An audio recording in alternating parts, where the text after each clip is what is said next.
Tampereen työväenopisto perustettiin 1899. Juhlalliset avajaiset pidettiin Raittiustalolla 16. tammikuuta. Ensimmäisenä lukuvuonna opistossa aloitti 511 tiedonjanoista aikuisopiskelijaa. Nykyään työväenopistossa on noin 25 000 kurssilaista pienistä vauvoista ikäihmisiin.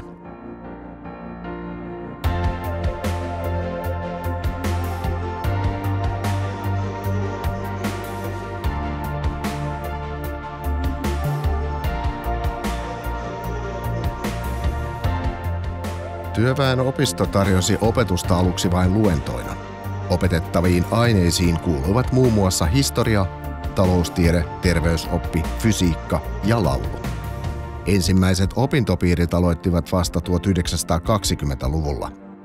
Nykyään opetusta on kielissä, terveyden edistämisessä, kädentaidoissa, taiteissa ja tiedon ainealueella yhteensä yli 2000 kurssilla vuosittain.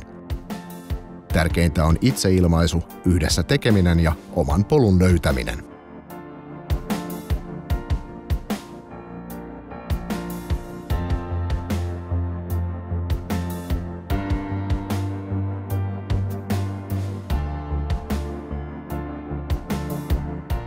Työväenopisto sai vuonna 1924 oman toverikunnan, josta myöhemmin tuli opiskelijayhdistys.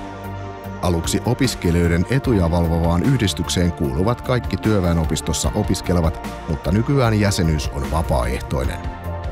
Opiskelijayhdistyksen virkistyspaikka Kesäpirtti sijaitsee Ylöjärven Antaverkan kylässä Näsijärven rannalla, jossa järjestetään yhä myös useita suosittuja kursseja kasvivärjäyksestä mindfulnessiin.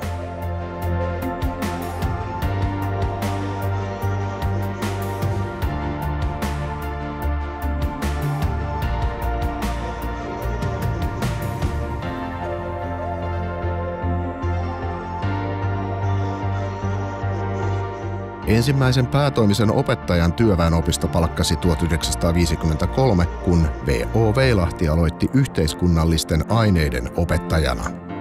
Juhlavuonna 2024 opistossa työskentelee yli 30 päätoimista työntekijää ja noin 400 tuntiopettajaa.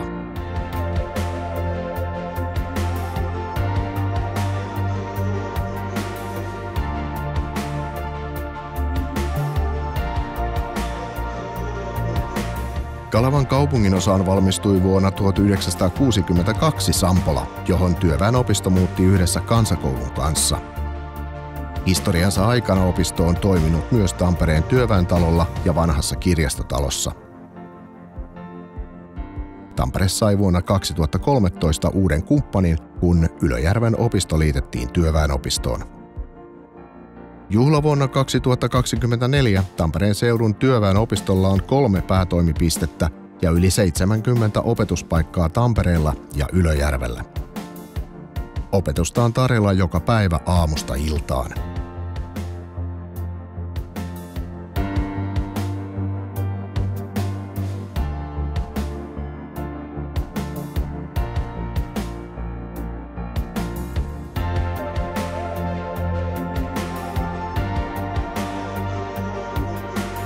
Kolmivuotinen kirjoittajakoulu Viita Akatemia perustettiin työväenopistoon vuonna 1989.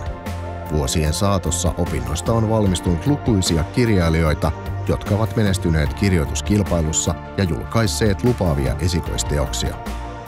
Hakijamäärät ovat rikkoneet vuosittain ennätyksiä 2000-luvulla.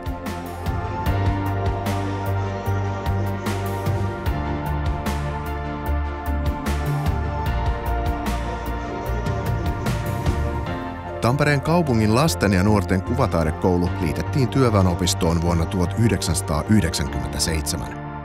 Aikuisten kuvataiteen perusopetus aloitettiin vuonna 2003, jolloin kuvataidekoulu sai nimekseen Saara Hildén Akatemia. Nykyään työväenopisto järjestää taiteen perusopetusta myös sanataiteessa, teatteritaiteessa ja käsityön taiteessa.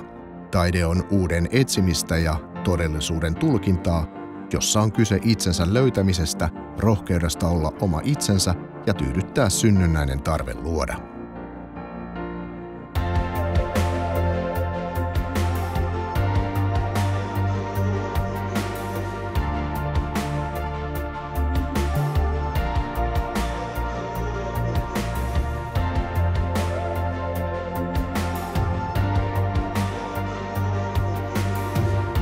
Oppimisen ja lukemisen pulmissa auttava opinverstas syntyi Lukineuvola-toiminnasta ja vakiintui osaksi opiston toimintaa vuonna 2008. Opinverstas tarjoaa tukea, neuvontaa ja ohjausta aikuisille, jotka kokevat luki- ja oppimisvaikeuksia.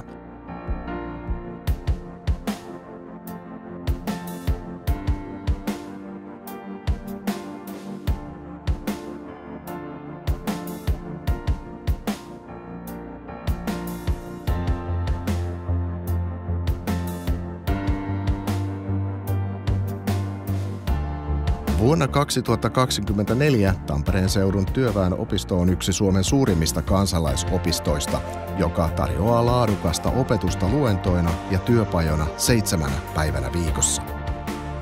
Työväenopisto tekee myös aktiivista työtä edistääkseen työelämävalmiuksia ja maahanmuuttajien kotoutumista. Opisto on elinikäisen oppimisen mahdollistaja, jonka suojassa jokainen on tekijä.